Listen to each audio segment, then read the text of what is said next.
Beard.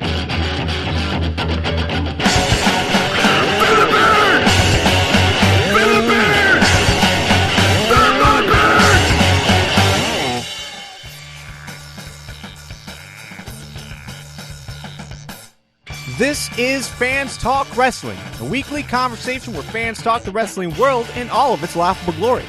This is episode 248 and was recorded live on January 6, 2014 on FTW248.com.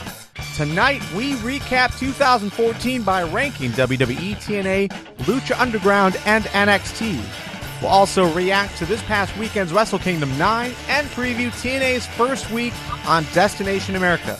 Plus, tonight we crown the new Fans Talk WWE Champion. My name is Garvin. With us tonight, as always, is Nick. Say hello, Nick. Oh, hi there. And we also have Robert Carmichael. How you doing? I'm pretty good. What's up? Robert Carmichael, you are you're a FTW community member. You're also a YouTube contributor. So you guys are listening. If you haven't checked out the YouTube channel yet, do so. Robert's got some Let's Play style gameplay footage as he talks wrestling each and every week on Eat, Sleep, Play, Talk Wrestling, Repeat. You can check it out on youtube.com/the FTW podcast. And Robert, you've been doing that, I don't know, for about 2-3 months now. You're playing some Call of Duty, playing some WWE 2K15. Overall, your thoughts so far? Are you enjoying it? Oh yeah, I really love it. Playing Call of Duty, Advanced Warfare, WWE 2K15. I got tons of gameplay I've saving up, including Brock Lesnar and the UFC. Look out for that one pretty soon. Cool. And upcoming Grand Theft Auto 5, I'll do some crazy shit. So awesome. Look out for that one as well. Awesome. And unlike wrestling with Minecraft, you're actually talking about wrestling as you play, which is pretty cool. Yes. So, okay, if you're listening live, you can say hi and leave your thoughts in the comments here on our Mixlr channel. And if you're listening on demand, reach out to us and let us know what you thought. Check out fanstalkwrestling.com for full show notes and how to get in contact with us. So let's go ahead and get started. The 2014 year-end review. This is something that we basically promoted that we were going to do. And we're not going to do the normal year in review where we're going to do like an award thing. I don't know. It just seems daunting to try and remember greatest matches or, rookie of the year and all that stuff. So instead, what we're going to do is we're just going to rank the companies or like the sets of programming together and see who we were most happy with as wrestling fans this year. So the companies, or at least the sets of programming we're going to be ranking is WWE, NXT, TNA, and Lucha Underground. And I'm saying sets of programming because I got called out for trying to suggest that NXT and WWE were different companies, but whatever. All right, so yeah. Let's first of all talk matches. Who do you guys feel had the best matches this year? WWE, TNA, Lucha Underground, or NXT? Nick? I think NXT had the best matches consistently throughout the year. Obviously, Lucha Underground didn't run all year, so they've got a much smaller library to count on. But while they have had a lot of great matches on Lucha Underground, I think NXT edges them out in that regard, just with Cesaro versus Sami Zayn, with Sami Zayn and Adrian Neville, and several other matches that I could name. WWE had a lot of lemons. They had some good matches like at Mania, but yeah, it's just the overall quality doesn't match up. And TNA, while they were on fire for basically the second half of the year, the first half of the year, there was a fair bit of directionless programming going on, a lot of upheaval as Aces and Eights came to an end, Dixie versus MVP, that whole angle. So NXT as a whole, it produced a lot of great matches on a very consistent basis. All right, so you're saying NXT, then Lucha Underground, then TNA, then WWE. That is correct. Robert, what about you? What do you think? Who had the best matches this year? I got to go for TNA. TNA, Lucha Underground. This got started last year, or should I say, like late last year.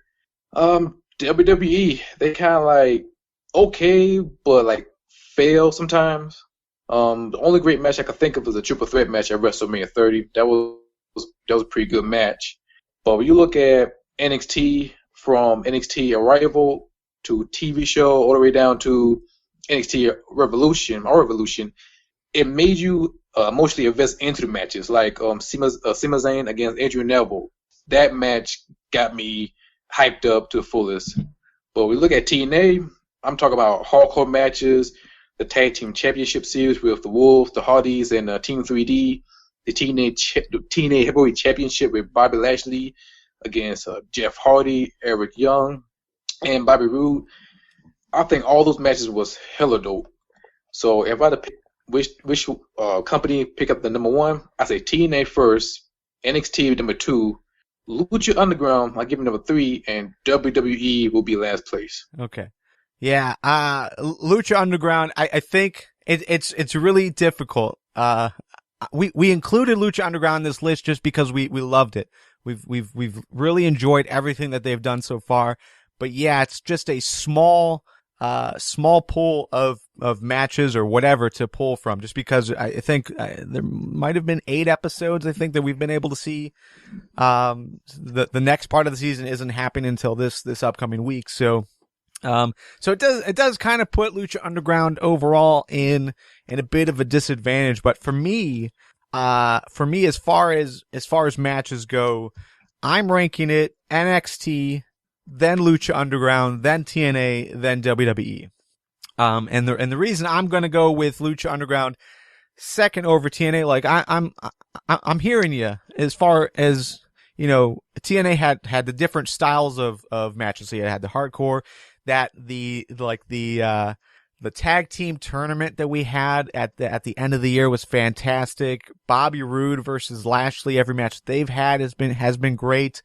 There has been a lot of good matches for TNA, but overall, because you've had the entire year, I mean, you've got just a pool of terrible matches in there too. The knockouts, I really wasn't impressed with the knockouts all year. That weighed it down for me.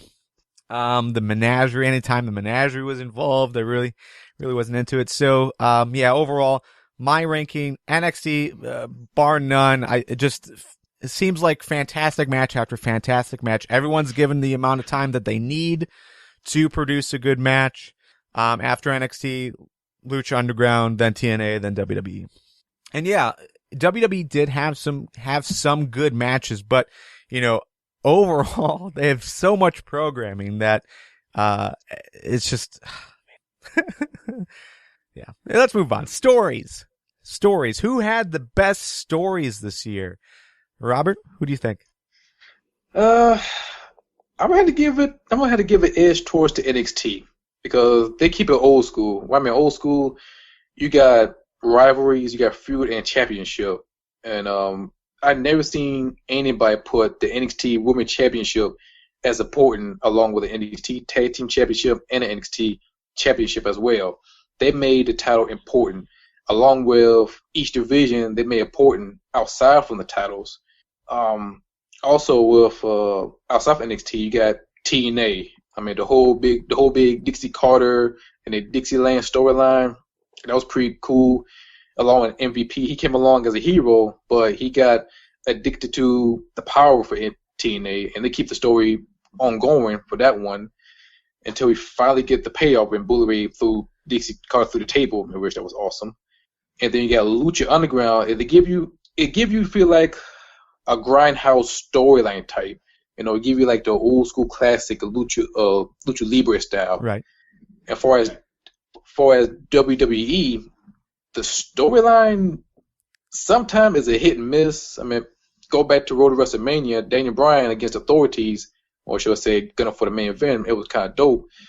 But after that, it was kind of pretty much shitty sometimes. But the only story that stick out the most was the Shields against the Wyatt, Dean Ambrose against Seth Rollins, and I guess Brock and Cena, I guess, put that story. But the only one that sticked out the most is NXT.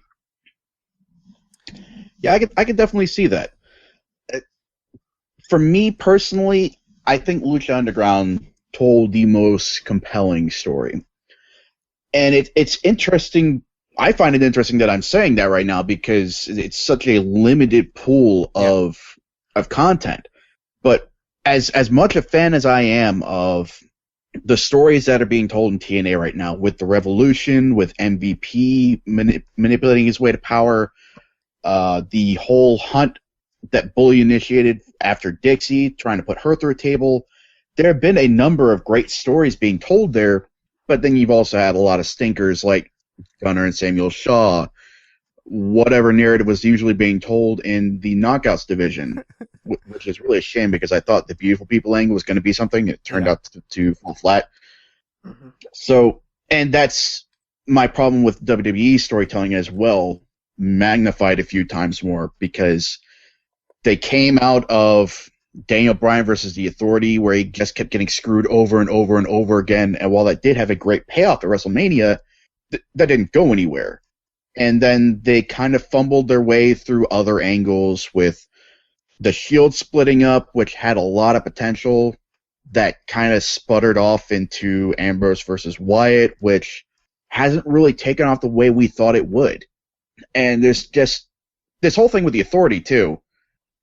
There have been some good things come out of it.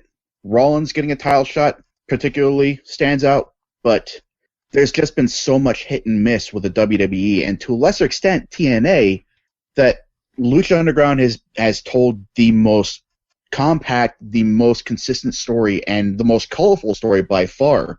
NXT has told a great story, a great set of stories with Sami Zayn's road to redemption and Adrian Neville coming up from not the bottom necessarily, but at one point he was just a regular tag team wrestler. So a year ago, you wouldn't have thought he'd be champion. Right. But yeah, it's just, they're as good as they are, they're simple, they're straightforward, and I see the appeal there, but to me, Lucha Underground's more colorful story gives it that edge above NXT in my opinion. So just to lay them out ranking wise, NXT first, then Lucha Underground first, then TNA, then NXT, then WWE.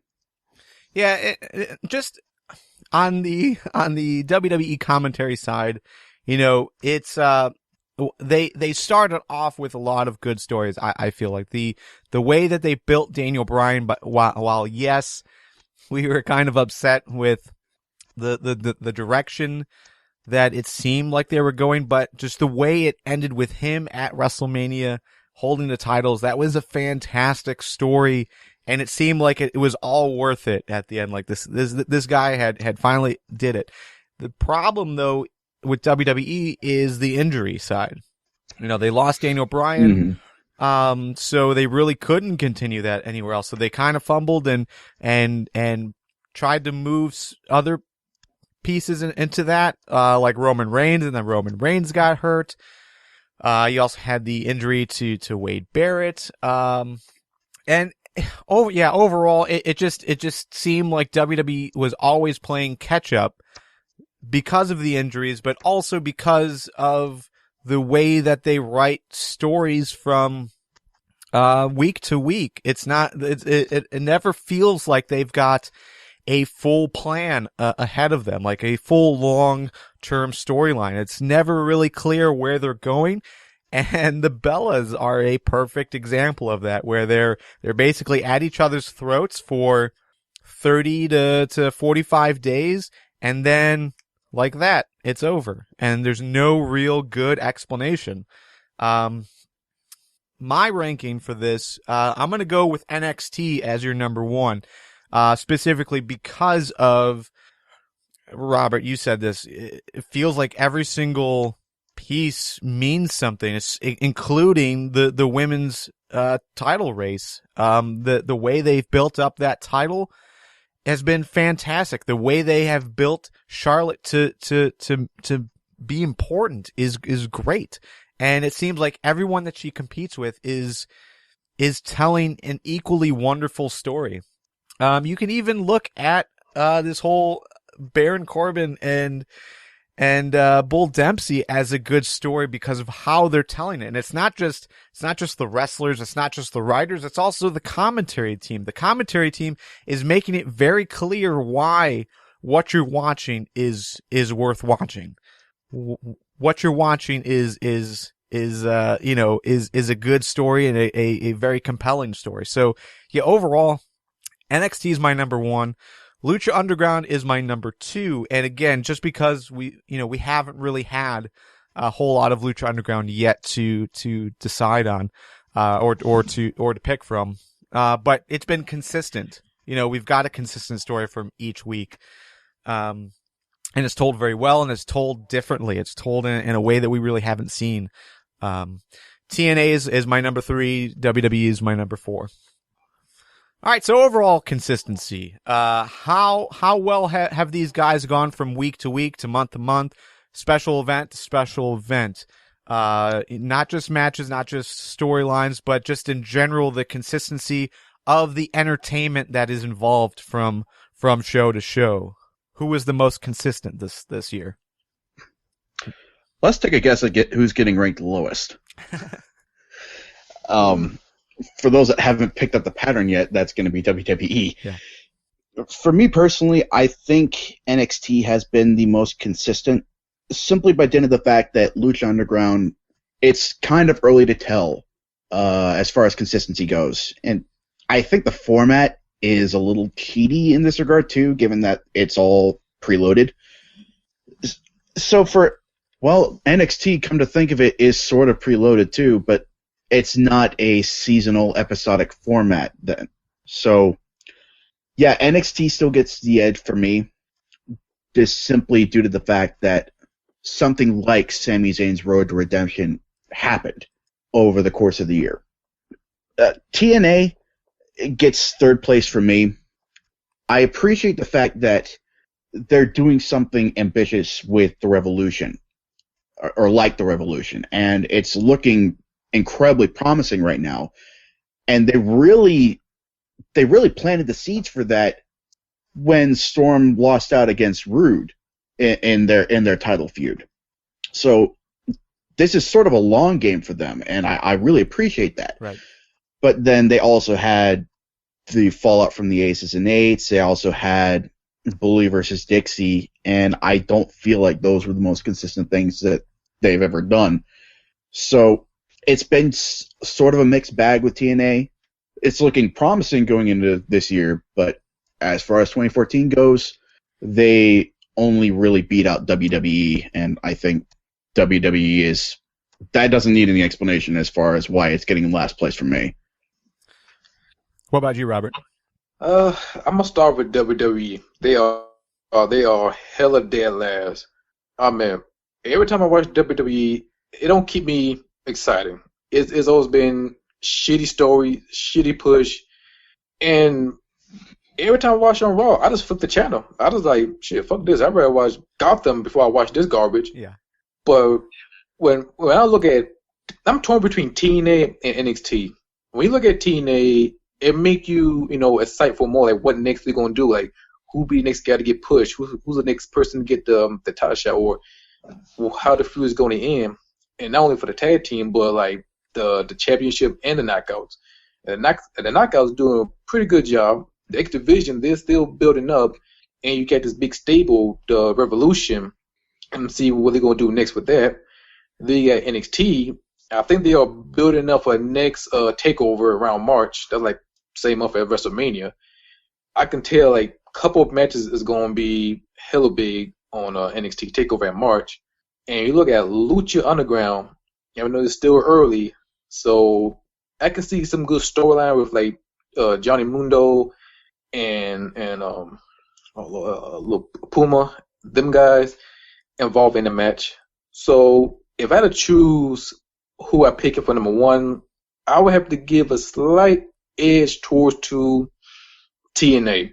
TNA would be number one, NXT would be number two, Lucha would be number three, and WWE is dead ass four. Overall, I'm I'm pretty much in agreement with you guys. This one is hard to choose. You know, when I think about consistency, I'm thinking like, which show do I walk away from confused of why they went this direction versus what they were doing the week before, or, you know, why did they make this turn on a pay-per-view or a special event? WWE, I consistently walk away confused about the decisions they're making from week to week, to show, from pay-per-view to pay-per-view. So, my number one is Lucha Underground. This one's pretty simple. It's easy to be super consistent with everything when you're taping so far ahead. You know, you're taping pretty much your entire first half of your season in a couple of weeks, so it's easy to be consistent in your storytelling, in your match quality, in that capacity with that type of schedule. Also with consistency, you look for, you know, who continues to improve from week to week. And I always look at Lucha Underground, like every show excites me more and more. I walk away from every show excited for the next one because it seems to just ramp up. There is no, like, you know, throwaway shows. There's no filler shows. There's no filler matches for that matter. So yeah, Lucha Underground gets my number one. NXT is going to get my number two. TNA is my number three. And obviously WWE is my number four. But do want to throw out there that, live chat is throwing out some things. Blue Cactuar in the live chat is ranking TNA pretty much 4 on all of them, he said, which is unsurprising, I guess. Which is odd, you know, whatever. But here we go. Mark out worthy moments. This is our last category that we're going to rank. How many mark out moments did each company provide you? So rank it. Who had the most mark out moments for you? Or I'm sorry, who provided the most mark out moments for you? Robert? I had to go for Bully Ray put Dixie Carter through the table. My God, I was so fucking happy when he did that shit. It bring me back like Attitude Era. It bring me back ECW days. I have never hollered that loud a day in my life. My God, I was so fucking happy. NXT, Sima Zayn, same thing. Lucha Underground, when Johnny Mundo won the title, or not title, the money. WWE, shit. Damn. I will say, okay, I know one. Daniel Bryan won the title. That's all. I will say go for that one or the streak, but the streak, that's not the way. That's not the way you go out. I'm sorry, you know, I'm a big fan of Undertaker's back in '96 when you're rocking the gray mask, but that's not the way you go out. I'm sorry. I love Undertaker to death, man, but him losing at WrestleMania and the reaction, that's not a best reaction. I mean, I heard news people leaving WrestleMania. You know, people don't give a fuck about WrestleMania after the streak got broken. So the number one is Bully Ray put that bitch. I mean, oh Lord, oh God, when Bully Ray put Dixie Carter through the table, that's number one. NXT, Sima Zayn won the title. Number 3, Lucha Underground, Johnny Mundo won the money, and number 4, Daniel Bryan finally won the title at WrestleMania 30. I think this might be the first category where I don't rank WWE last. That dubious honor goes to Lucha Underground simply because I haven't had a moment where I've been really excited. I'm highly invested in the product, and I always enjoy what I'm seeing. It's just, I don't know, nothing's really stood out to me just yet. I'm confident I'll get to something as things go on, but yeah, we've been saying it all throughout the show. It's just simply been too early. Next up, number 3, I'm going to say WWE, simply because of the fact that as much as I hated the storyline leading up to it, Daniel Bryan winning the title was a great moment for me. Dolph Ziggler cashing in. That was amazing. There have been a couple other moments where I've been really excited. But yeah, that puts it at number 3 for me. TNA, there's obviously the It Happened moment. There were a few different ones in the tag team series with the Wolves, and yeah, just basically the New York tapings. It was just chock full of them. especially since they were so on fire at the time. NXT takes it for me, right there at the top. You've got basically any match Sami Zayn had at a TakeOver event. You've got, oh, hell, what was it? It just slipped my mind. Kevin Steen coming in. Oh, Finn Balor, both his initial debut and his TakeOver debut. NXT's had so many moments like that for me where I just got really excited about what was going on, what was right there in front of me. It's been a really great year for NXT as far as producing those moments go. All right. For me, I'm with you guys. As far as Lucha Underground, I have not seen enough of Lucha Underground to make me feel like they. I don't know. There's no mark out moments. It's been excellent TV. I love watching Lucha Underground, but I haven't marked out yet. It's been quality TV though. TNA is going to be my number 3. And Robert, I'm in agreement with you. It happened. That was one of the best mark-out moments of the year. Again, I've said this over and over again on previous episodes. I feel honored that I was able to be in attendance when that happened. It was a fantastic feeling overall as a wrestling fan. EY's win was another big one. Watching from home, I was very, very happy to finally see EY hold that title. WWE is going to be my number 2, and I think this is where we are going to disagree, Robert. I thought the streak was amazing. Just that it actually happened. That's something that we never thought was going to happen. It finally happened. Sure, we might disagree with how it happened or who it went to, but overall, mark out moment, that made my jaw drop. I was everyone in attendance that were speechless. We all stood there at the WrestleMania party like no one was sure of what actually took place, when no one could believe that it actually happened. So to me, that's a mark out moment where we totally are just in awe of what we just saw. And then Daniel Bryan winning the title, I think was a fantastic moment as well. But quantity is quality when it comes to mark-out moments for me, and that goes to NXT. Zayn versus Cesaro, their feud in that match, especially that tornado DDT through the turnbuckle, that was fantastic. Zayn finally winning the title, that was a fantastic moment. I was teared up when that happened. I was so involved in the NXT story that got to me. And then at the end of that, at the end of our evolution, when Kevin Steen or Kevin Owens owned Sami Zayn, I thought that was a fantastic moment. Especially, coming from my perspective, I never followed Kevin Steen. I was aware of it, but just the fact that they brought that story into NXT, I thought was fantastic. So yeah, NXT gets my number 1. So I'm trying to count up the points right now. I think it's pretty obvious though. Overall, and this is total. So totals of who was the best company, the best wrestling company out of these 4, in 2014. Bottom of the list, WWE, for every reason why, that we listed. Coming in number 2, I think it's actually a close tie, between, Lucha Underground and TNA. Give me 1 second.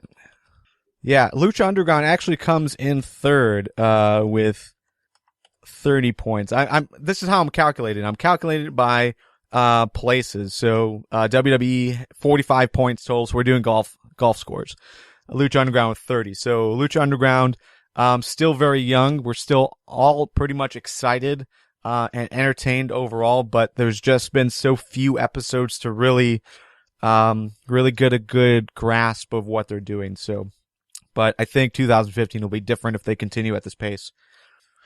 Your number 2 company is TNA, and the number 1 company, or the number 1 set of programming out there, is NXT. So the best wrestling that we saw all year consistently. story-wise, wrestling-wise, mark-out-worthy, moment-wise, is NXT. I think that's a good list. Seems legit. So let's briefly talk about WWE. This is a constant topic as far as WWE's fall from grace. Consistently every year we all seem to be really down at the end of the year, specifically December. I don't know if it's just because it's the winter or if WWE is really that bad, but everyone makes it out to be that WWE is just overall failing. Thread after thread in the Facebook group, on Reddit, on Google Plus, it seems like pretty much every other conversation is about how terrible WWE has done in one way or another. So one comment, though, stood out to me on Reddit, and it was posted this morning in another one of these threads by Random Paul 100, and he wanted to point out that, quote, "You're complaining about a kid's show. Start watching other wrestling products like Lucha Underground." So, do you guys feel like this is accurate, that we need to just realize and accept that WWE is no longer for us? Nick? First of all, I think it's hilarious that Raw is being termed a kid's show, but then you refer to Lucha Underground as not. Lucha Underground has midgets and transvestites. It's the exact same spectacle that the WWE is putting on.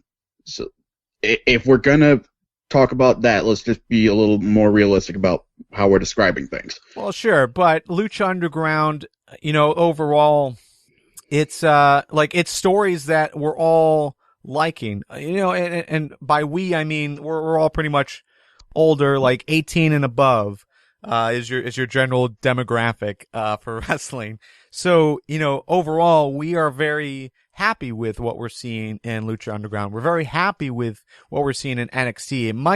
It might carry similarities as far as storytelling style or the topics that are being discussed, but WWE and Raw specifically are the ones that are being targeted. So maybe this is a kid's show. That might be inaccurate, but overall, maybe Raw isn't for our demographic anymore.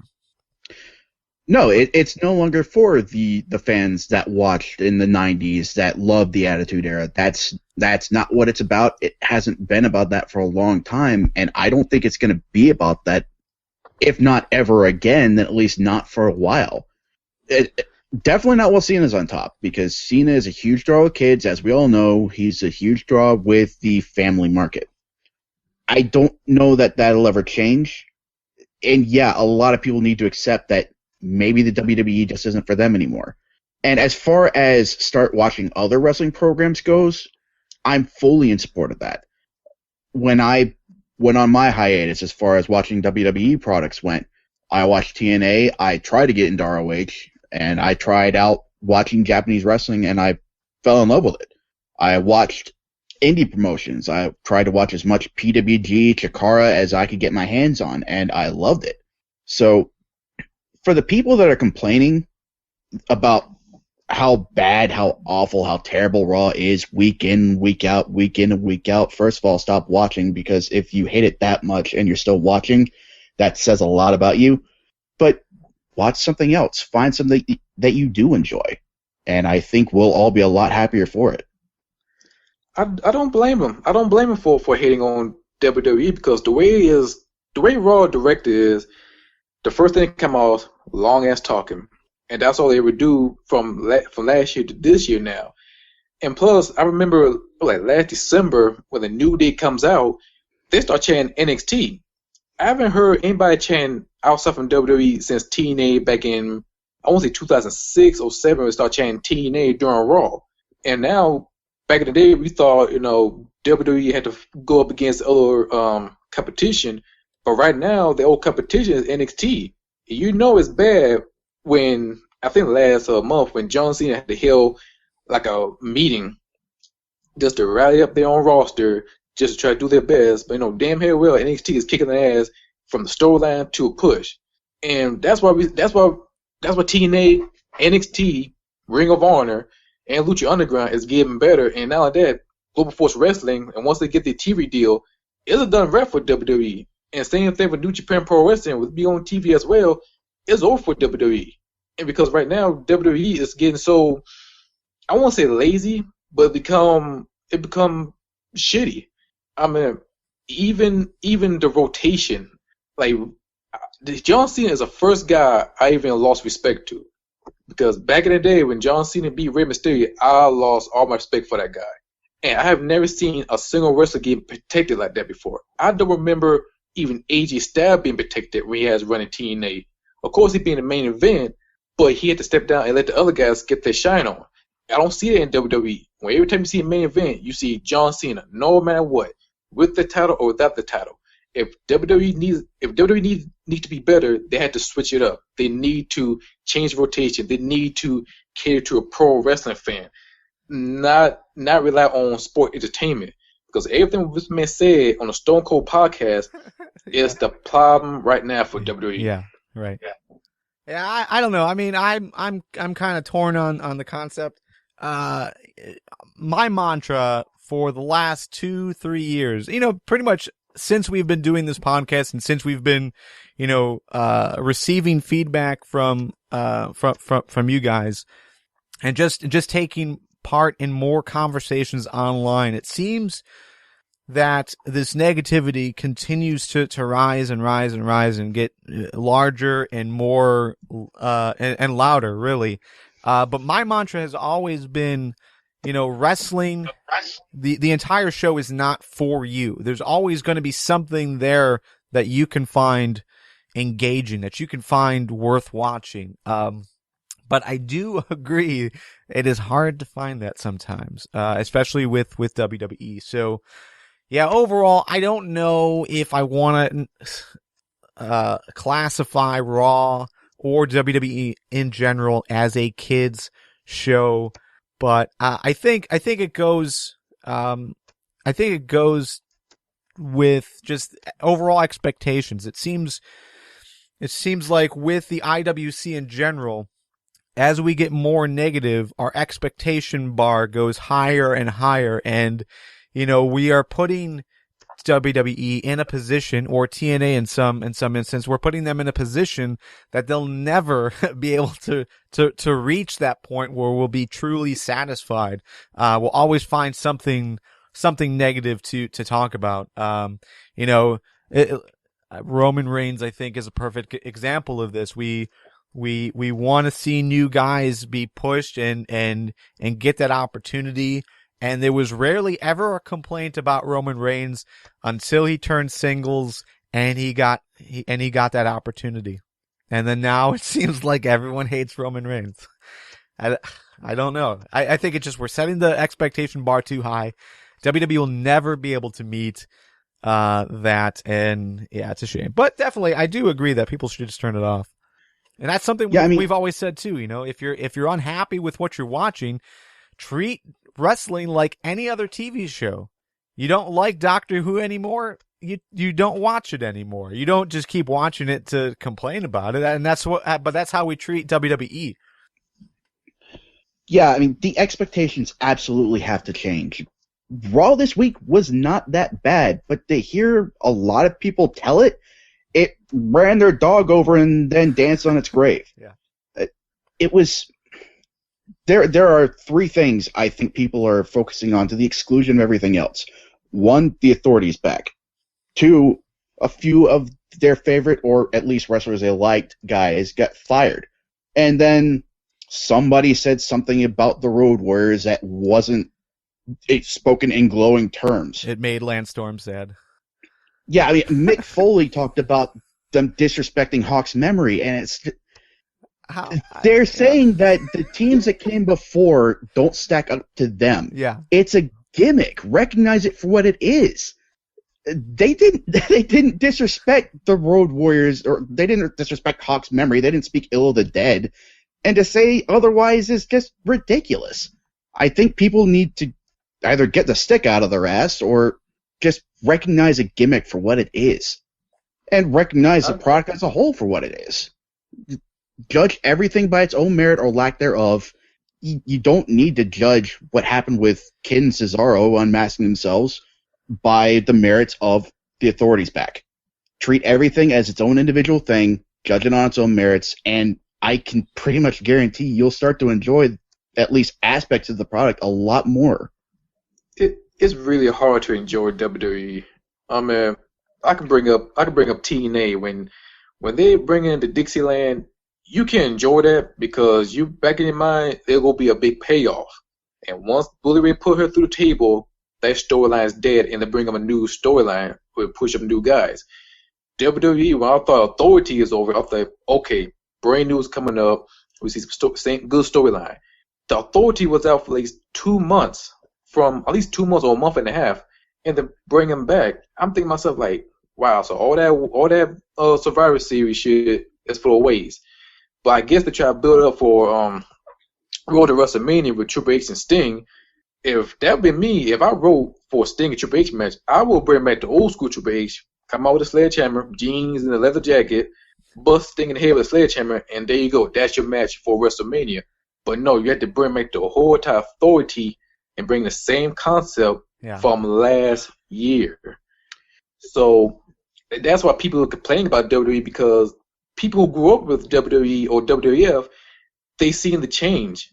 I mean, from New Generation era, or even back then, to the Attitude era, to Ruthless Aggression era, to today era. Me, I grew up watching '96 back in New Generation era. I see Goldust, Arman Johnson, Shawn Michael, 1, 2, 3 Kid, and I lived through the Attitude era, and my hero was Stone Cold Steve Austin. And I enjoyed every single moment from the Attitude era through the Ruthless Aggression, who was a big fan of John Cena at the time, who got the spinning WWE Championship belt, which was cool back then, but now it looks stupid now. Yeah. But and then Batista and Evolution, Shelton Benjamin, all them guys. And then after Ruthless Aggression was over and changed to a PG, and it started like, okay, where's the blood? Where happened to the Hell in a Cell that I used to like? Where happened to all the hardcore matches? Start stripping away that we used to like and enjoy back in the Ruthless Aggression era. And now we look at today. Now you understand why people become pissed off that the Ascension, who I expect the tag team in NXT, what they've done, when they come to WWE, they become like a watered down version of themselves. I want to say they're throwing shots at the LOD. No, the tag team, they run it up. That means the rest of the fans have been talked about it either jokingly or they try compare us to them. So the only big problem for WWE is they got to give the fans what they want. If not, the fans are going to turn away and look at ROH as a top dog, TNA as a top dog, NXT, GFW, New Japan Pro Wrestling, Dragon Gate, any other wrestling promotion that will feed their wrestling fans what they want. But see, we have gotten what we wanted. We got Daniel Bryan as champion. We've got Seth Rollins getting a title shot against John Cena and Brock Lesnar. We're getting guys coming from NXT. We've got the New Day. But every time they start making these concessions to us, it seems like I say we, I mean people on the internet. It seems like the target's always shifting. They keep moving the goalpost. And even for the things that we do get, people on the internet have absolutely been shitting all over the New Day, and I don't understand it. It's mind-boggling.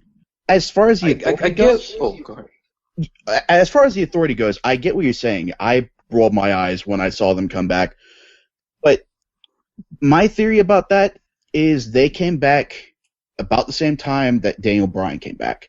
So I think the WWE wants to pick up where they left off with that. It's not inspired storytelling. It's fairly lazy, but we could see Daniel Bryan finally put the nail in the coffin of the Authority. So I don't know. We waited 8 months to see Daniel Bryan get the title. Right. Maybe we could wait a little longer for them to actually finish that storyline the way they wanted. But that's the thing. That's where I have an issue with this. It's like, and I think this is what you're saying, Robert, and I think this is what's being talked about in the live chat as well. It's like, WWE puts themselves in a position to be very successful and do the right thing as far as from our perspective, but it's hard to have faith that they'll do it, that they'll move forward with that. A new day. You're saying that you don't understand why people were upset with that, but I think part of it is, there was a major expectation that we placed upon them, thinking they were going to be the new Nation of Domination, and that didn't happen. Then, after they were on TV for 2-3 weeks, they were taken off for a month and a half. And then now they're back again, so it feels like we're getting sloppy seconds of a failed story. So I can see where there's discrepancies with this, where people can have issues with what WWE is doing. It's just that it's not, like we said in the rankings, it's not consistent from week to show, and it's hard to have faith in WWE to continue that storyline. Bellas are a perfect example. We weren't looking forward to Nikki versus Brie for the title, even though that seemed to be where they were going, and then they just dropped it. Yeah, I'm not saying that there is no room for criticism or complaint. There certainly is. It's just, look at the whole product. Right. And like you bring up the Bellas in the Divas division, well, now we've got Paige and Natalya both in situations where they could be challenging for the belt. Hopefully. Which is something I think we could all get excited about. Yeah, but again, hopefully. They've had Natalya in that position on and off for 3-4 years, and nothing ever came of it. But that's fair. But there's always, just seeing Paige and Natalya working together and the inevitable feud that will come from it, I'm extremely excited about the potential about having a Divas feud that focuses on wrestling first. Yeah, agreed. Real quick, I just want to bring some comments in from the live chat. First, Lucha Underground. We were talking about whether or not Lucha Underground was a kids focused show because it includes transvestites and midgets, and Diva Joe pointed out that despite them having midgets and transvestites, unlike WWE, at least they treat their midgets and transvestites with respect and seriousness. And that seems to be a common theme for the rest of the live chat. It's all about perception and presentation, and the commentary team is a major focus with Paul Jordan for PW Pop in the live chat, and he's saying pretty much the same thing where, the announcers aren't explaining to you like they do in NXT, like they do in Lucha Underground, like we got for Wrestle Kingdom. The announcers are, and the commentators are not telling us why it's important for this match, why this story is worth watching. Instead, they normally do the opposite. They tear down the faces, or they tear down the heels, or they tell you, this is stupid, you shouldn't be watching this. Yeah, I completely agree with that. So when JBL just ripped the Ascension a new one, that legitimately pissed me off. I've hated the fact about how he treats every guy that comes up from NXT as just ridiculous and not worthy of attention. It's the Ascension, and they're talking about how the biggest team, arguably, that's ever existed in wrestling doesn't match up. Every other instance where somebody does that, JBL is all over it and playing the lapdog, and then somebody from NXT does it, and he just shits all over it. It boggles my mind, and I sincerely despise that. Yeah, and overall, my issue with the Ascension, and I'll just be brief, it's the fact that they've changed so much from when they were dominant in NXT to where they are now. It feels different. They feel like two different guys. They've got the makeup, they've got the shoulder pads. It seems like that for whatever reason, WWE had to make changes to them for them to be brought up, and it wasn't necessary. And again, it's inconsistent, especially because a lot of us are NXT watchers. And so seeing that difference totally changes our perception of it, because it's like, well, if WWE didn't think that they were good enough before, why should we feel like they're good enough now? I feel like that this is all Vince McMahon doing, because like Ascension, while watching wrestling in NXT, they remind me of the grounded version of the Eliminators from ECW. Even though they don't do the high flying move, but you can feel their intense style. Hard hitting style. When they stepped to WWE, it was like soft, watered down version and all this Illuminati bullshit. This is all Vince McMahon doing and the booking. So we can't put all the blame on Ascension. You gotta blame on who give him directions. Yeah, for sure. Yeah, that whole reference to the Road Warriors was entirely based on the comparisons that we drew. Yeah. So, all right, so that went longer, but hopefully that quenched your thirst. Everyone's been asking us to talk about how terrible WWE is, and we finally did the first show back in 2015. I got cramps from shaking my fist so much.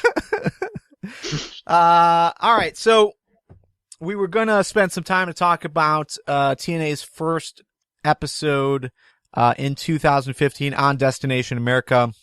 Just real brief. I'm just gonna kind of run down what's been going on news-wise for them. Obviously, the main event this week on Impact Wrestling is Bobby Roode versus Bobby Lashley. It's their third match, the rubber match, if you will. And it's for the title. So that's your main event. Should be a quality match. There's also been a lot of talk about how TNA is going to be handling pay-per-views moving forward. So one night onlys are going to stay in place. It was implied that we might still get proper traditional pay-per-views, but only time will tell on what that actually means. But for right now, we know Lockdown is going to be a quote-unquote free pay-per-view on Destination America. So they're going to be going that route as well, just having these special event style weekly episodes every once in a while. So Lockdown, it's going to be taped this Friday. No idea yet on when it's going to be actually airing, but I don't know why I said but anyways, we've got two other major announcements. First, Kurt Angle on this week's Impact is going to make a major announcement. No idea what he's going to announce yet. There's a lot of speculation. Maybe it's the signing of Alberto Del Rio. Maybe it's the Young Bucks. It could be anything. Nick and I spent quite a bit of time talking about this on this week's episode of Fans Talk TNA, so you can get that on the regular podcast feed. We'll also have it on fanstalkwrestling.com, and you can also reach it, of course, on TNAMecca.com. So look out for that. Also new episodes coming out. Lucha Underground restarts this week, which should be really, really fantastic. Looking forward to that. But Robert, we brought you on, not to spend, 20 minutes ripping on WWE, but actually to talk about Wrestle Kingdom 9. It happened, this past weekend. The first Global Force Wrestling event that they've put on. It was a New Japan Pro Wrestling show. One of the first, if not the first major distributed Japanese show in the US, which is a fantastic concept overall. A lot of people are raving about it. I am one of those people, but Robert, I brought you on just because you've got the knowledge, you've got the background of why this was important and why every single match was important. So let's go ahead and talk about it. Wrestle Kingdom 9, quality match after quality match. If you read Reddit, if you read the Facebook page, if you read the live chat right now, Diva Jill's talking about it. Overall, everyone seems to be happy with Wrestle Kingdom 9. What was your favorite match of the night? It's so many favorite matches. Oh my god. It's like a damn buffet for pro wrestling fan. I would have to say, oh my god. Okay, I choose one. I take it back. Okay, I take it back. It's five. No. Okay, fuck it. It's have to be the MMA match with Minoru Suzuki versus Sakuraba. That match, I love it. It was the MMA style. The one thing that sticks out the most is Minoru Suzuki comes out in a white attire, because mostly he come out with black trunks, black boots, and then black spiky hair, but he come out with a white attire. That's kind of pretty impressive. I love the story. I mean, they tell the story in the ring and out of the ring when Sakuraba keep on working his arm after he gave him a Kimura lock outside, and Minoru Suzuki left arm was hurting badly throughout the whole match. But he pulled out with a rear naked chokehold or sleeper hold, and made a referee stop the match. That was dope. The Never Championship match, right after the MMA match, them two went at it. Tomo Hiroshi and Togi Kabaki, them two went at it. I mean, two big guys beating the living shit out of each other. And I was so happy when Toji won the title because Tomohiro was injured back in G1 Climax last summer. And he was suffering like a shoulder injury. He'd been having that shoulder injury for a long time. But him dropping the title, it was a good thing. So hopefully he bounced back 100% and gunning for the title. And the IWGP Intercontinental Champion with Kota and Suzuki Nakamura. Those matches were strong style. I mean, when Kota punched the living shit out of Shuka Nakamura, that was my moment. And them two went at it. And when Nakamura gave him a Boomaye back in the head and pinned him, that was a 5-star quality match. And then the last match, the IWGP Heavyweight Championship with Okada and Tanahashi, I seen them matches before, a year before Wrestle Kingdom 7. And the two fought each other, and that match was good. But this match felt a little bit different because I was pulling for Okada to win the whole match because he was chasing for that title for a long time for this from last spring to here. Because after he lost his title to AJ Styles, he was gunning for that title through G1 Climax tournament, going through the Bullet Club, and when he finally get that shot, he came up. I won't say short, but he came up, just hairpin away.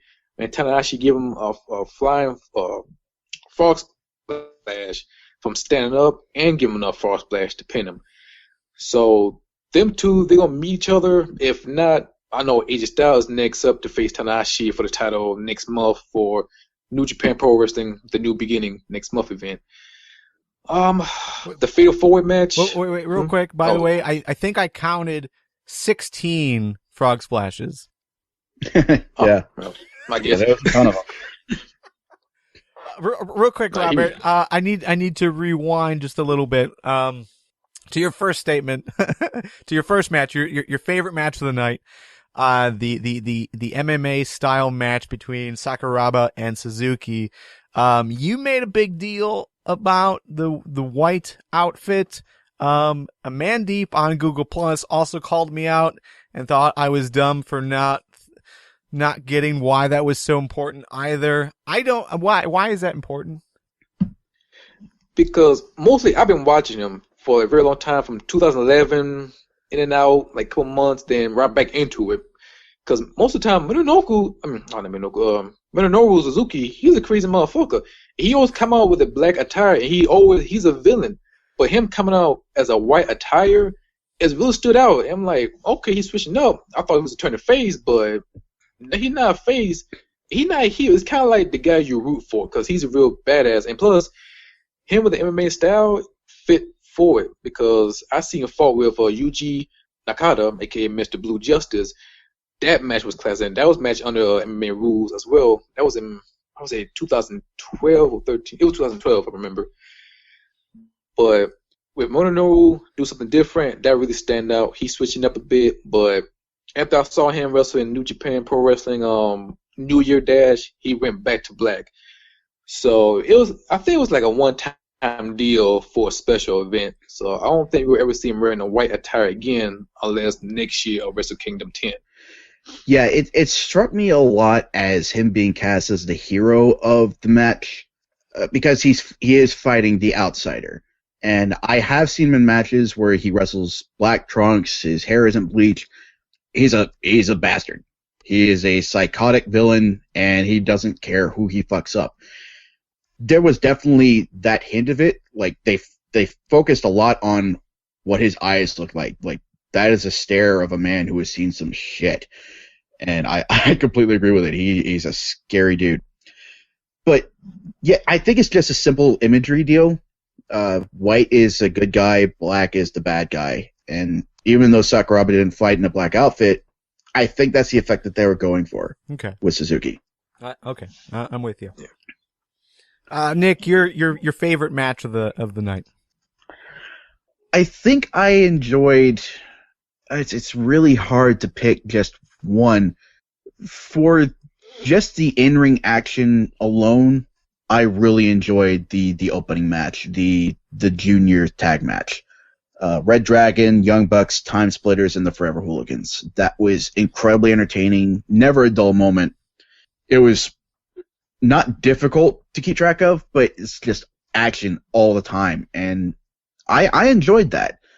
There's another match that really vies heavily for my favor, and that's the Intercontinental Championship, Nakamura versus Ibushi.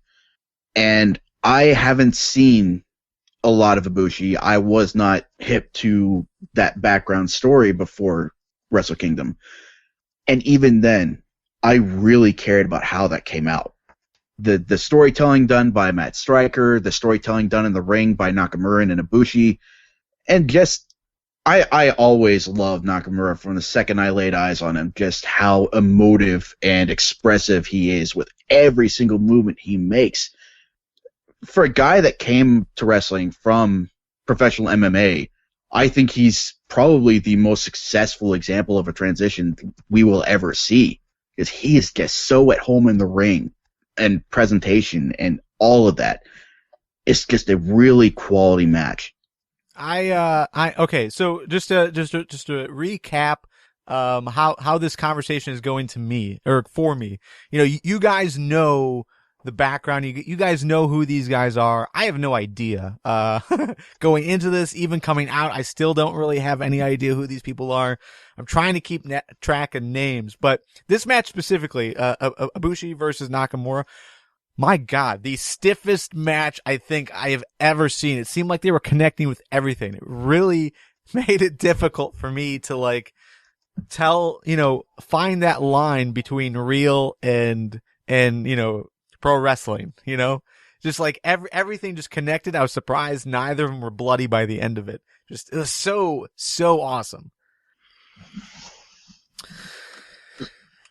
Fine. Don't respond. But that was my match of the night. That was my match of the night. The other match that I really enjoyed a lot, was the Never Openweight Championship. Maccabi versus, Ishii. I thought that was a fantastic match as well. Again, it was weird. The opening contest, the 4-way tag team match, spot fest. To me, it's like, it really felt like a US style match once they started, once everyone was involved and they were hitting finisher or signature move and finisher, and it was like spot fest. And then it never stopped. That spot fest continued for 10 minutes, and that was so awesome for me, so weird for me, just because, we don't see that very often. When what we call a spot fest for WWE or TNA, it's like you've got everyone getting involved for 30 seconds maybe, and then your match finish. But this was everyone's sick and tired of being on the outside. Everyone's getting involved. You've got people diving to the outside. You've got people hitting your signatures and your finishers, and close pin after close pin. I thought it was an excellent way to not only introduce you to a Japanese wrestling event, or at least introduce me into a Japanese wrestling event, but overall just the storytelling from start to finish, I thought was fantastic.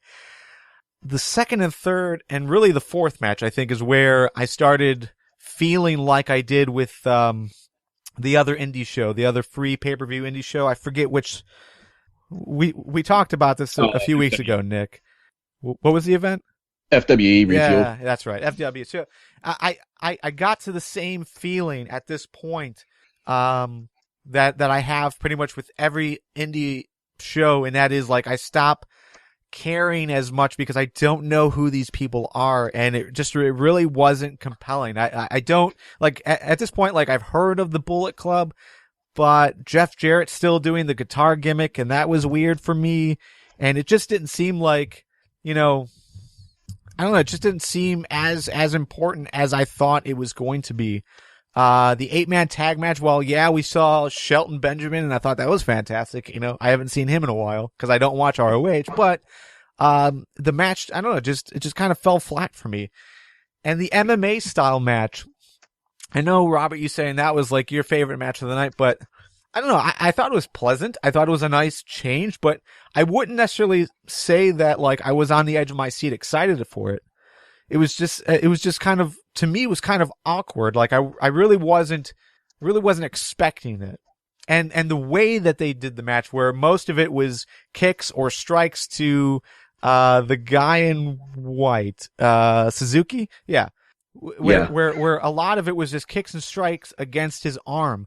I felt like that carried on much longer than it should have. And again, you know, from my perspective, I don't know who these people are. I don't know the story behind it. So it was kind of awkward to me, but obviously for people that know and care about NJPW and know these guys, this made sense. Yeah, I definitely see what you're saying with things like the MMA match. Like, I'm not a fan of MMA at all. I can appreciate it when it's done well, like you see in a lot of UFC matches, but I'm just not a fan. So I was interested in the match in spite of myself almost. And even as much as I enjoy what I've seen in New Japan, I still didn't know who half these guys were. Yeah. Like the Noah guys especially, I didn't know who they were. I've heard of TMDK before. Like, they were on an Art of Wrestling episode once, and I've seen videos of Toru Yano, but aside from that, like, I didn't know who those guys were, apart from the Westerners, the guys we've seen in WWE. So, yeah, it was absolutely a new experience for me in several parts of the show. Sorry, go ahead. Oh, I was a huge fan of New Japan Pro Wrestling. Back in the day, I was a little kid. I was catching Japan Wrestling. I don't know which one's which because I was living in an Air Force base because my father was in the military. But around 2011, that's when I found out about New Japan Pro Wrestling again. When MVP, he went there and he won the first IWGP Intercontinental Championship. That was back then. We had the black strap. Ever since then, I started following them, and then that's why I started seeing Apollo 55 with Pres Deviant teaming up with Taguchi, and he broke that up and transformed to the Bullet Club. And ever since then, I started following guys. And then and plus the MMA match I choose as one of my favorite matches because I'm a huge fan of MMA, from Bellator, UFC, World Series of Fighting, back in the day, Strikeforce, Pride FC. I can relate to that because I've seen Sakuraba fight before in Pride FC, and we earned a nickname the Gracie Hunter when he defeated all 4 Gracie families.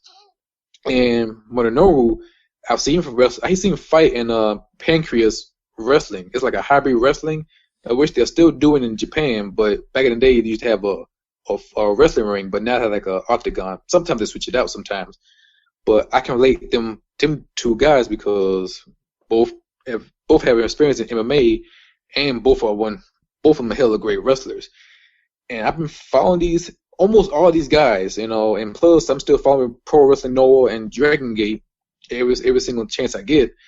And plus I can't wait for New Japan Pro Wrestling and CMLL, their next event, Fantastical Mania. So that would be a dope event for next month. And I definitely can't wait for 2015 G1 Climax 2015. Because a lot of guys I want to see him to win, plus my boy Shiro Nakamura, the king of strong style. So I've been following these guys for a very long time. All right, so Nakamura, that's the guy that came out like the Statue of Liberty, that headset. He had the crown. Yeah. Okay. Yeah. Okay, that match, for sure. I think Nakamura was one of my stars of the night. For sure. I thought overall that match was again stiffest match I think I've ever seen. Told a great story. Another name though that you know I've heard about, I've never seen before, but I was really excited about, and that was Kenny Omega. I think he's another guy that I felt was like the star of the show. And it's just because of how he was presented. You know, it's weird. Like, you've got like a skinny guy who, in a normal setting, a normal US based setting, whether it's WWE or TNA or whatever, like the small guys that aren't built very well are not very strong or are not allowed to do like strong moves. But Kenny Omega, especially the finish, like the combo finisher signature move thing that he did at the end, was fantastic. But like I didn't expect it because he's so small. But he was like lifting this guy and throwing this guy, and it was fantastic. Yeah, it was especially interesting to me because my exposure to Kenny Omega prior to this show was the joke matches where he's wrestling the blow up dolls and the little girls, and he did an incredible job putting the little girls and wrestling dolls over. He's very talented wrestler. That's where I've seen him. Yeah, I saw him in that match. Yeah, it's obvious to anybody watching he's a very talented wrestler when he can do all that and make it look like the little girl or the blow-up doll is doing this stuff to him. But I had never seen him in a serious wrestling role before, and that was just such a marked contrast, and I really enjoy seeing Bullet Club Omega, especially with all of the references to Final Fantasy VII and then Sephiroth, the one-winged angel finisher. I personally enjoy that. Mm-hmm. Yep. I seen Kenny Omega wrestle before. That was back in New Japan Pro Wrestling. It was a Best of Super Junior when you fought Prince Deviant, and that was an awesome match. And then kind of fall out from him. But when he come back to Bullet Club, I was so fucking happy when he come back to Bullet Club because they really need some guys. And once he catch that the IWGP Junior Championship title and bring it home to Bullet Club, I was happy. I was so happy as a Bullet Club fan and a Kenny Omega fan as well. All right, so let's talk about the Bullet Club real quick because again, this was my introduction to everything, so this is all new to me. Everything that I've heard about the Bullet Club was, at least the impression I got was that they're dominant. They're like the it thing right now, and I thought it was surprising that they. Outside of Kenny Omega and AJ Styles, they were on the losing end every other match. I thought that was surprising. Mm-hmm. Do you think that the right decisions were made with the Bullet Club at this event? Go ahead, Robert. They're building up something. I mean, of course they're on a losing streak. Of course, they're losing the tag team title. Doc Galloway and Carl Anderson. I love Carl Anderson. We team up with Giant Bernard, known as Tensai. Right. Yeah, so I think the Bullet Club gonna bounce back. Not right now. Well, I guess if AJ Styles does beat Tanahashi for the IWGP title next month for the new beginning, I think we'll see the Bullet Club sweep all the gold again, probably around summer. That would be my best guess. But I think the Bullet Club gonna bounce back. I think all the stables have losing streak before and they bounce back. So I'm not too worried about the Bullet Club. Yeah, as Robert mentioned, there was a point when the Bullet Club held all the titles in the company. At least I think they held all the titles. I'm not entirely sure about the Never title, but definitely all of the tag titles, the heavyweight titles, all of those. So it's natural that they're going to go on a downside eventually. As far as their continued success, I agree with you, Robert. I think they're still going to be a thing for a long time to come. Especially with the inclusion of Jeff Jarrett, the association with GFW. In fact, I'd be surprised if the Bullet Club didn't announce some sort of allegiance to GFW, considering that they signed Gallows to the roster officially. So, yeah, I think they're going to bounce back. Kenny Omega winning a title, AJ's in a title picture. I don't know how long Red Dragon will hold the junior tag titles either. I'd be very surprised if Young Bucks weren't holding them soon. All right, so let's talk about JR and Matt Striker. I think a lot of us were super stoked that we're going to finally hear JR on commentary again. This seemed to be a natural fit for him, and nothing but hype, nothing but a lot of people excited. Overall, what was your opinion of what JR contributed, as well as Matt Striker? How do you think they did? Striker carried the commentary completely. Me personally, I was not excited for JR. If you've heard his podcast, it's obvious he doesn't talk all that well anymore. And I suppose it's natural to get hyped for JR, just simply given who he is, what he's done, going into a show like this. But I don't know. I just never felt it. Maybe it's because I simply don't like the man's opinions, so I wasn't excited. But yeah, I don't think JR should go back to commentary after this. I don't think he has it anymore. When I heard about Jim Ross coming to GFW Wrestle Kingdom, I was hyped. I thought like, okay, this could be like WrestleMania type. But that first match, he was lost. I mean, he was not whole time match, but halfway through the match, he was lost. But God bless Matt Striker. That man know New Japan Pro Wrestling. I mean, he had to carry that man throughout the whole match. But the second match, when Jim Ross got his feet wet, I think he got the hang of it. He may not, give a specific move set, but he was hanging on. But Matt Striker, he was on point. Every single detail from the storyline, he understand the fans. And like one part, I don't know, it was a 6-man tag match when you say he was talking about how the Japanese fans were different from the U.S. fans, and he said he'd be quiet for like a short second, and then Jim Ross he's talking over it. Yeah, I was like, you're right. Yeah.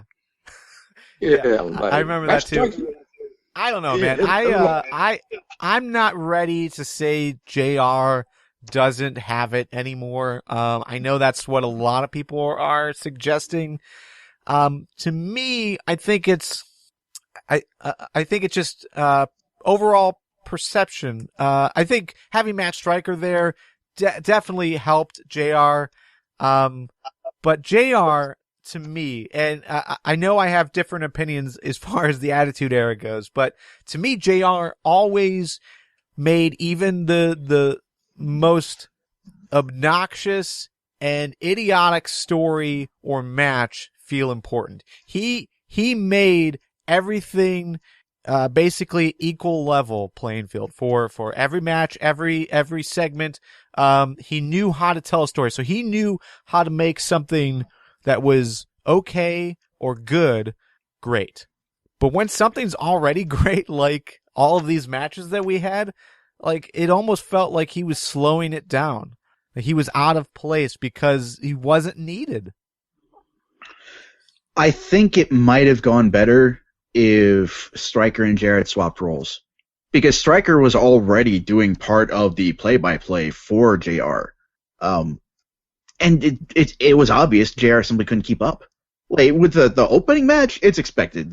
You're not going to keep up with that, just how fast-paced everything is. Right. But JR is getting hung up on the names. He isn't calling the action quickly. He's hammering home specific points over and over and over again.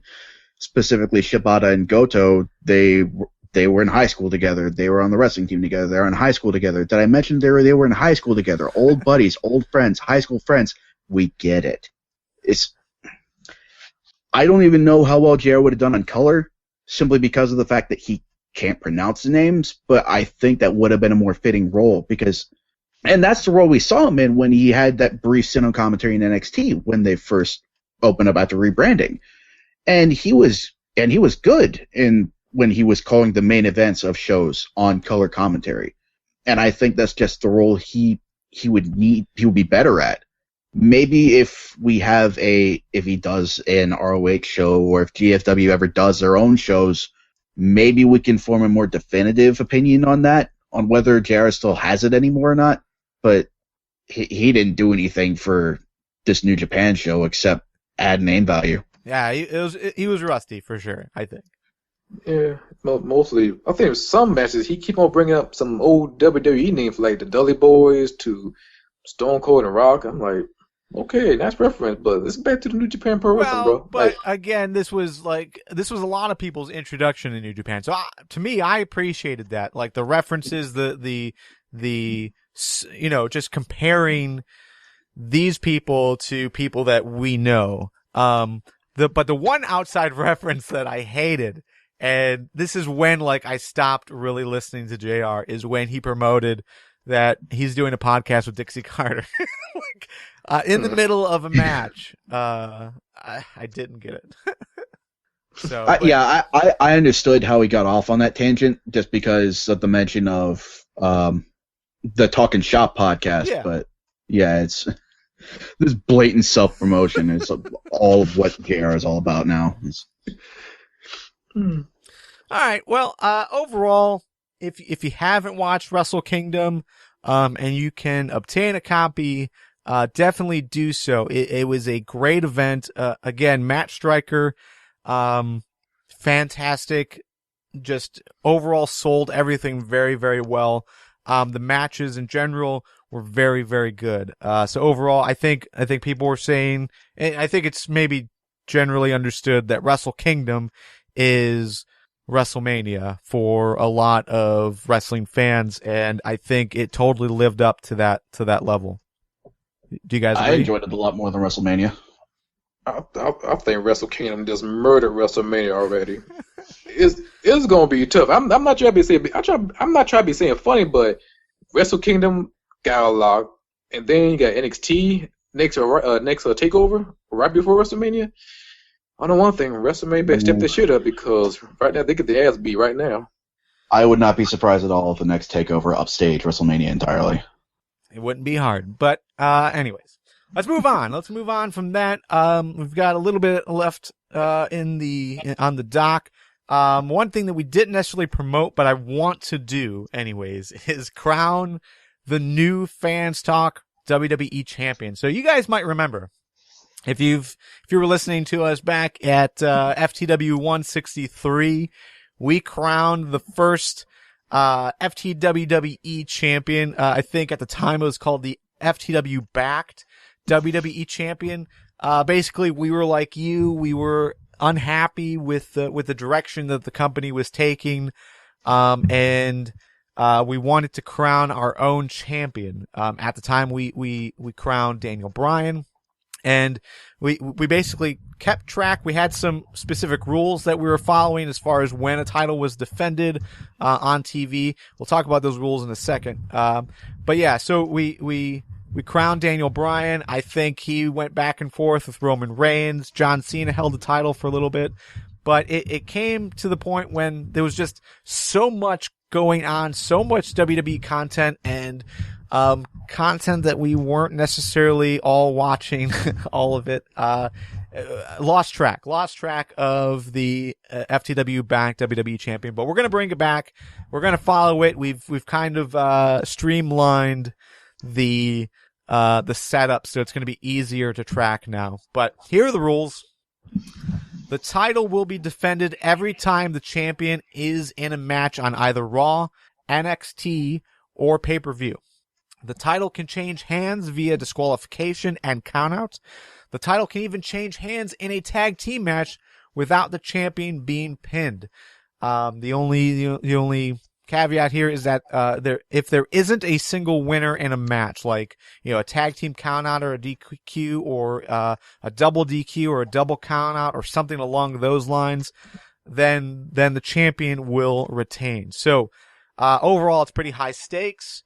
We asked you guys a simple question, and that was, if it was up to you, there is no current champion. Say Brock Lesnar was stripped of the champion. You are now taking over. Who would you crown as your champion? We got quite a bit of names. We're gonna debate this. Hopefully we can come to a agreed upon conclusion and crown the first champion in about 5 minutes, but we'll see. But Facebook, some names that were thrown out: Dean Ambrose. Google Plus threw out names like Sami Zayn, Wade Barrett. We also heard Dolph Ziggler, Cena, so that he could lose it at Mania.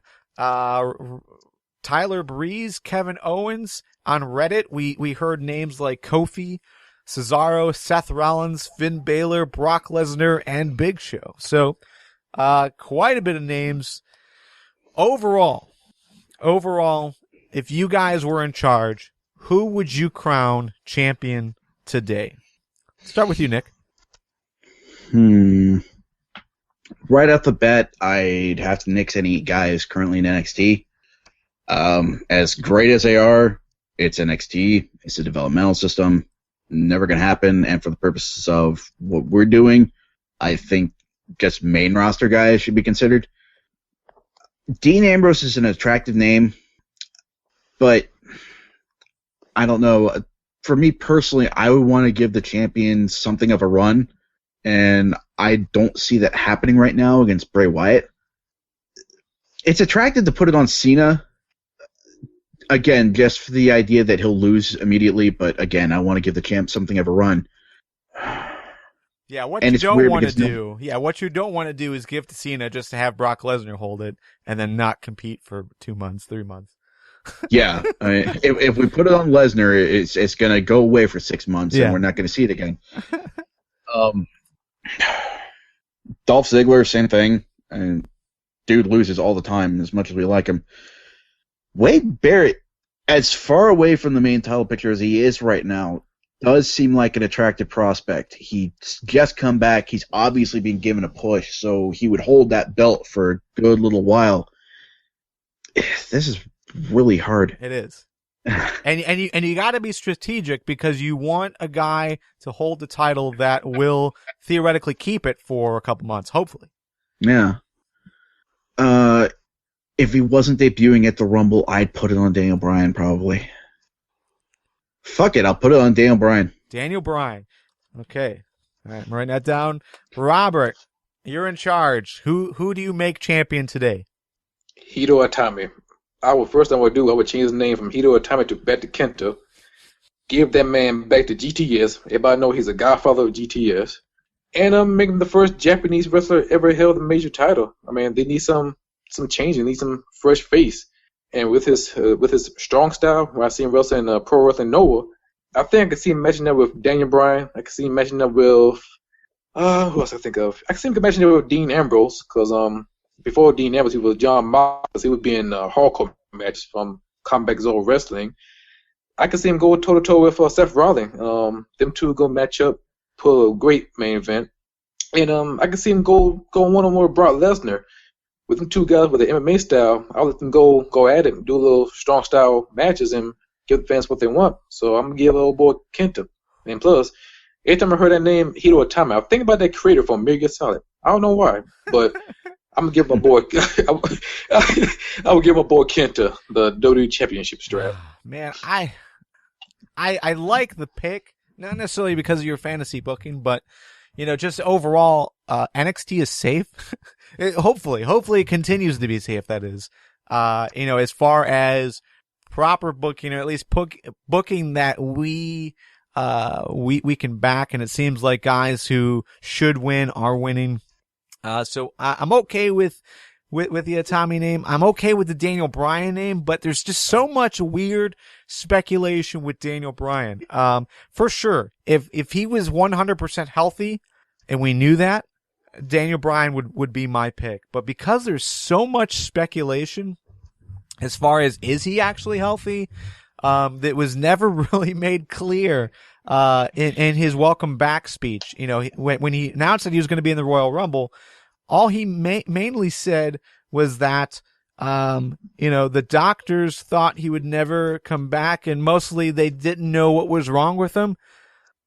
But he's not retiring. He's going to be in the Royal Rumble. Like, there was no conclusion. There was no I'm healthy now. I'm good to go. So there's that door that WWE could just be pushing this as a story, speculation to bring in Sting for Sting versus Triple H, or to have Triple H versus John Cena, or something along those lines. I don't know, man.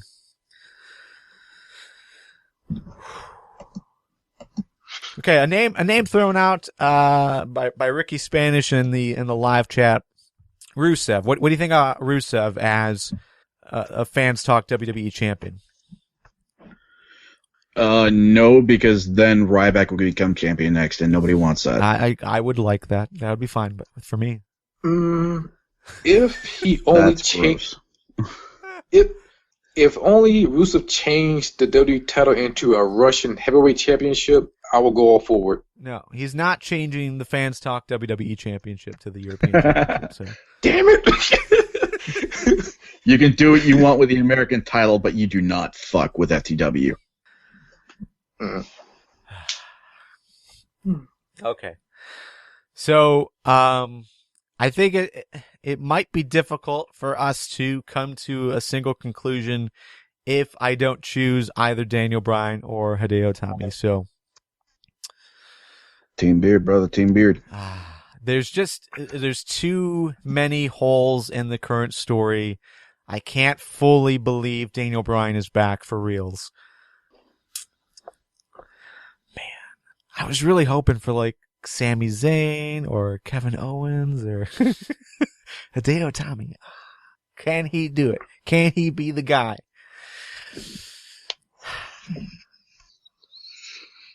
Okay. What about Finn Balor?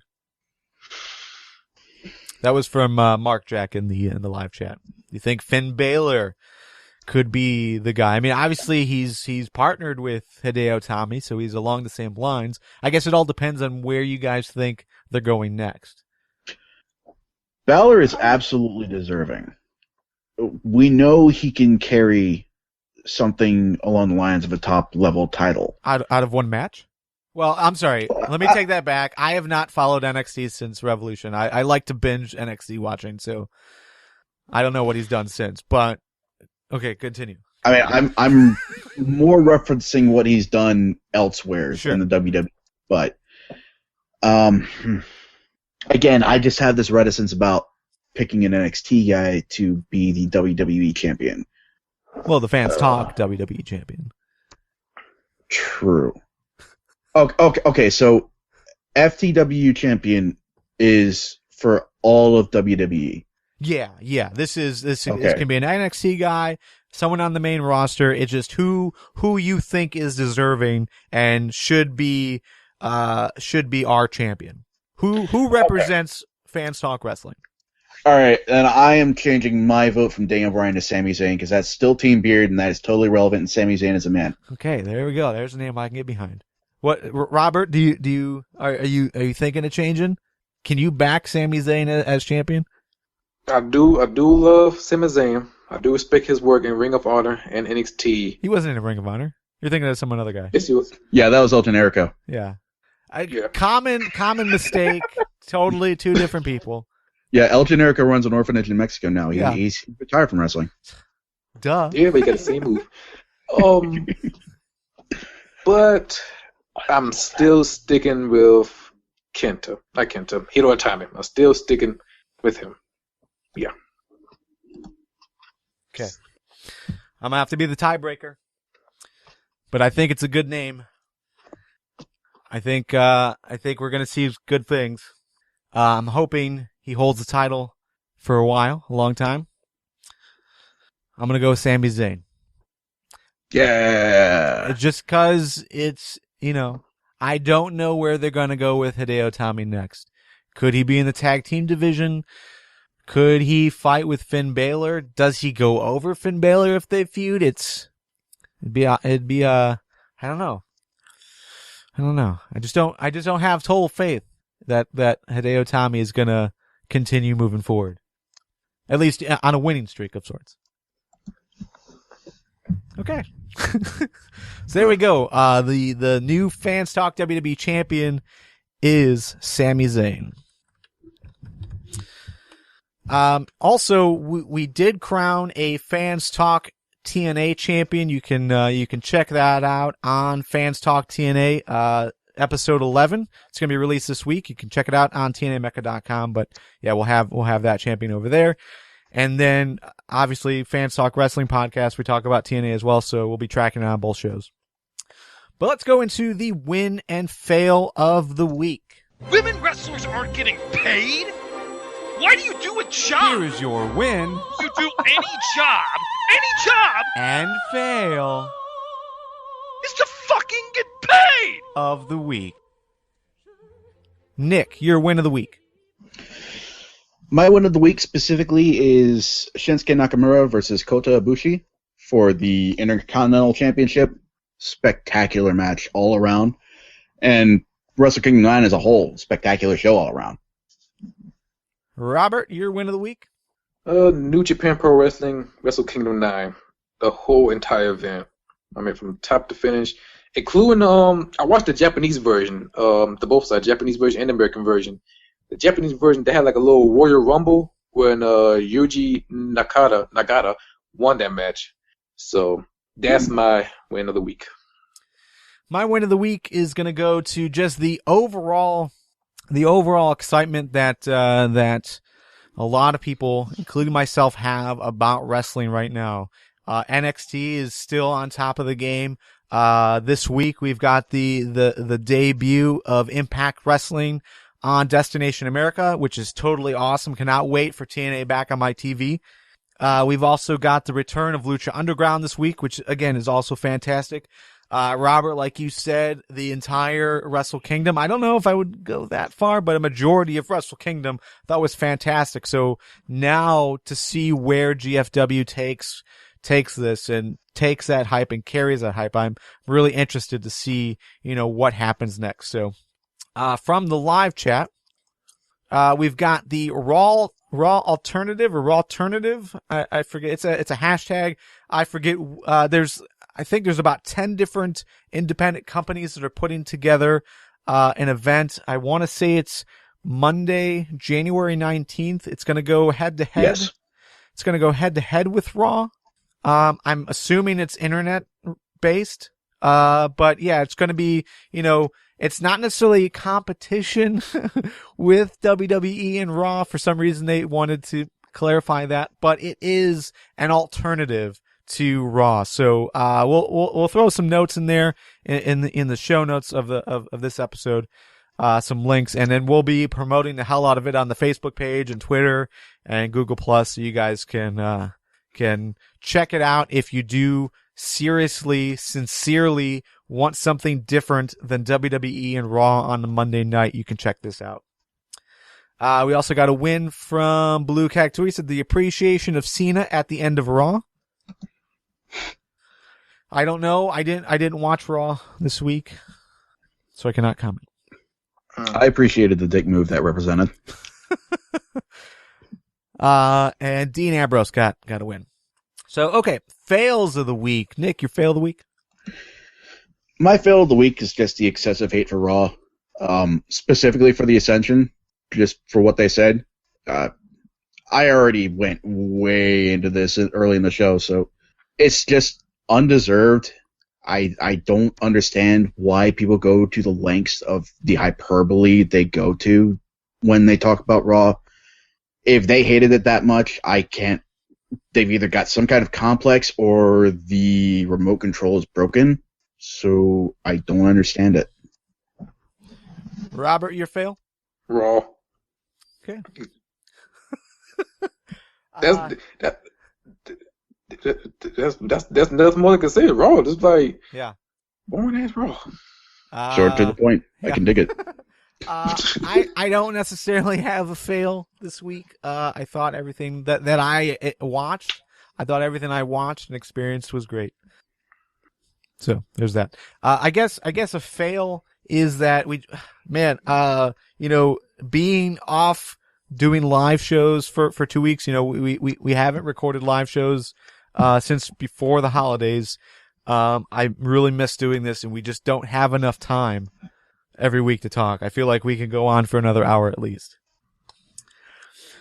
All right. Fails from the live chat. We've got the piracy of Wrestle Kingdom 9, which I can agree with. There's actually a few independent wrestlers that linked to one of the major piracy sites out there, which was odd. But yeah, so there's that. WWE failing to give their new and existing roster members meaningful or impactful gimmicks. I think that's it. From the live chat. So let's go into final thoughts. Nick, do you have any final thoughts before we head out? Yeah, touching on Raw Alternative. It's absolutely something that you should look into, especially if you've been dissatisfied with Raw, which is apparently everybody. It's an event hosted by Beyond Wrestling. They always host good content, and some of the promotions that are involved, like PWG, AIW, they definitely put on quality shows. One of the matches I believe that's been announced is Young Bucks versus the Smash Brothers. Both incredibly talented teams. I haven't seen the Smash Brothers wrestle in a while outside of Canada, but like that team always puts on a good match. And the Young Bucks, they speak for themselves.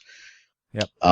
Go visit their Facebook page, invite other people. They announce new matches based on how many invites are sent out, how many people are going. The current benchmark right now is 10,000 invites sent out.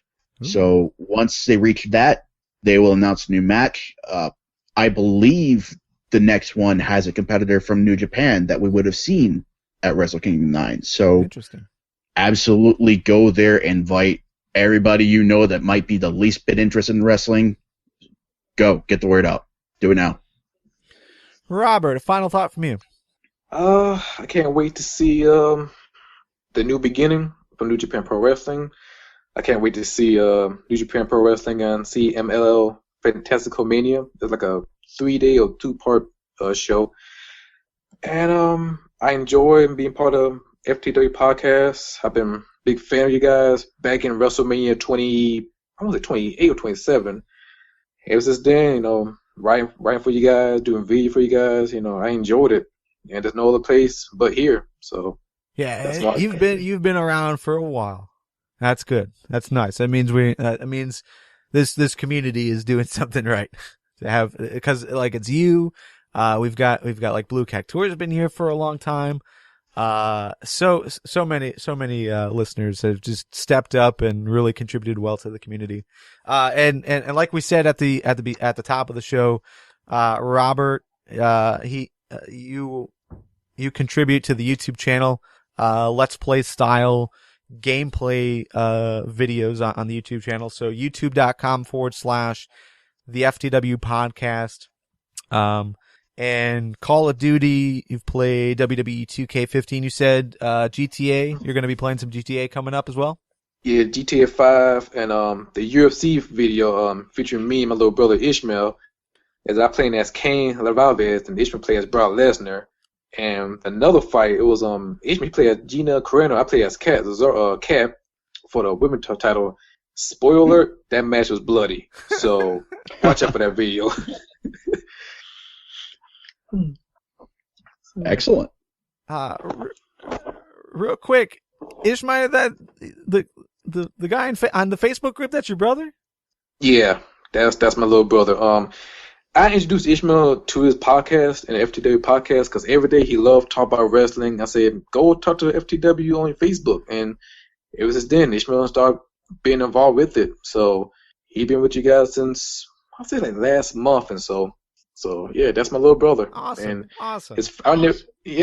Yeah. And then I could tell you tons of story, but a short story.